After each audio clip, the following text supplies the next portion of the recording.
So we just parked over here, and then I realized this probably wasn't the best place to park.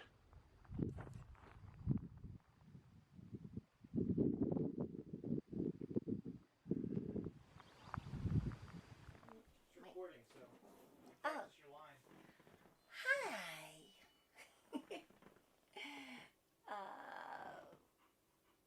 Wait a minute.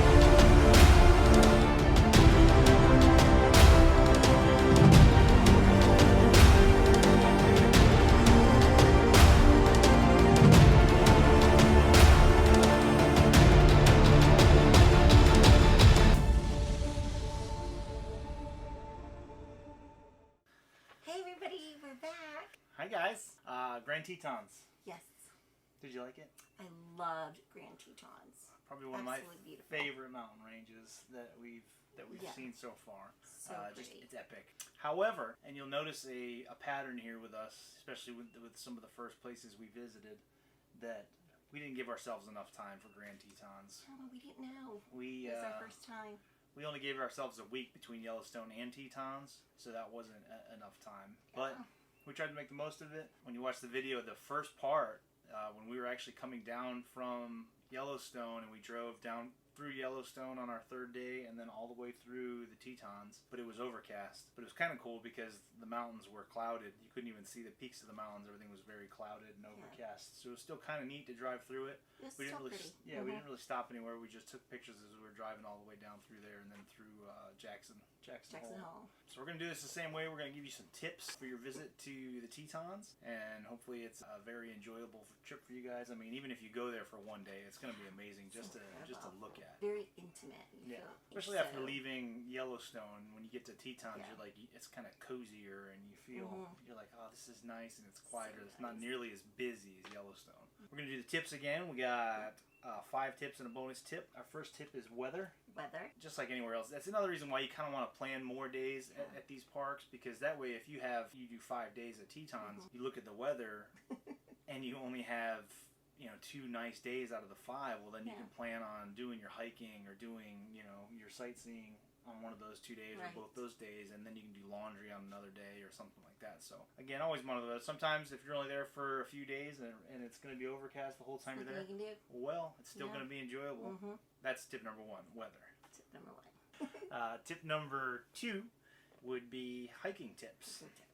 So again, we only had a day there. We really wish we could have gone hiking. There's a lot of really nice trails, especially around Jenny Lake. One thing we did notice is a lot of people go to the Jenny Lake Visitor Center to branch off on their hikes. Tons of people. I mean, the parking was out of the visitor center, and people were parked down the road a half a mile and walking up. And we noticed there's a little offshoot road, Jenny Lake Road. Yeah. It runs up along Jenny Lake, and there's little pull-off points. But we noticed that on that loop, there's several little parking areas that you can park. Yeah, There that wasn't doesn't have anybody. any traffic. There was no traffic. There was nobody parked there, and it's right on the lake where the trail runs along. So you can easily take that trailhead and merge with the other ones and go up to the falls and the lookouts. So Or you can take a bite. so that brings us to tip number 3: biking.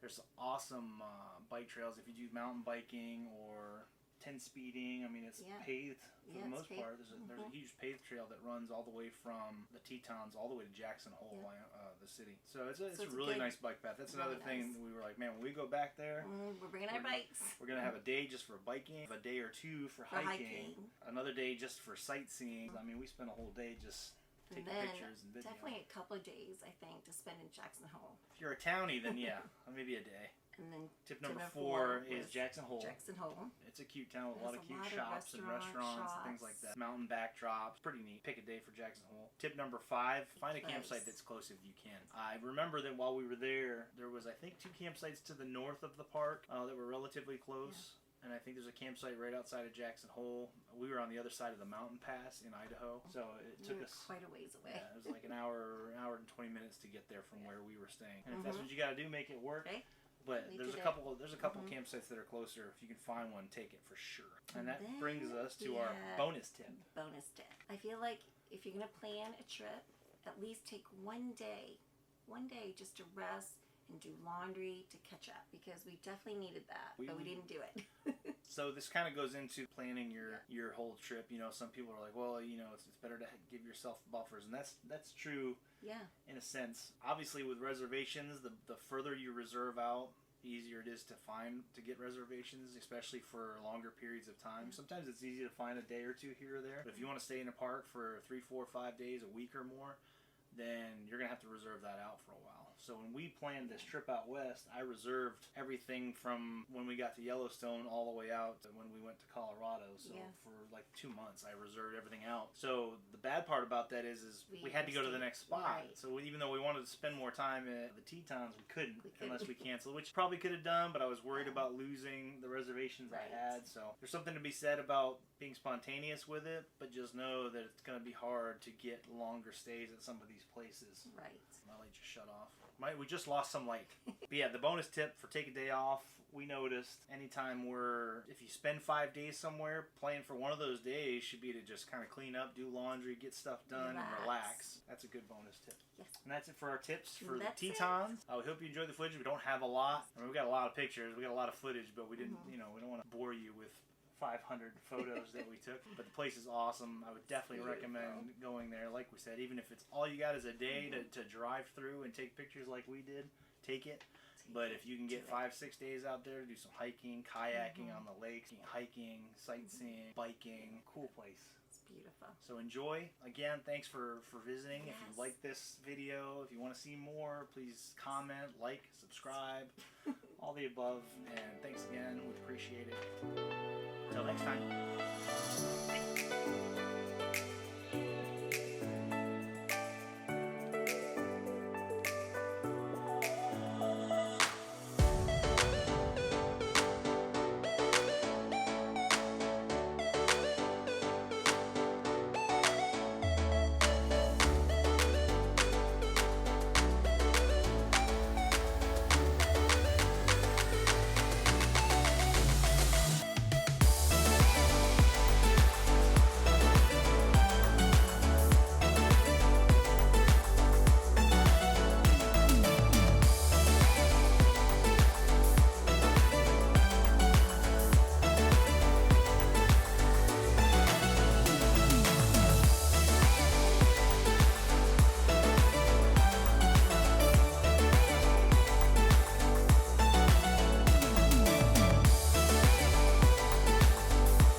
There's this Spalding Bay Road that we got on that goes back to the Spalding Bay Lake, I think. It's this dirt road. Awesome little road, which is saw black there. So cool.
Crazy that there's an actual boat launch out here.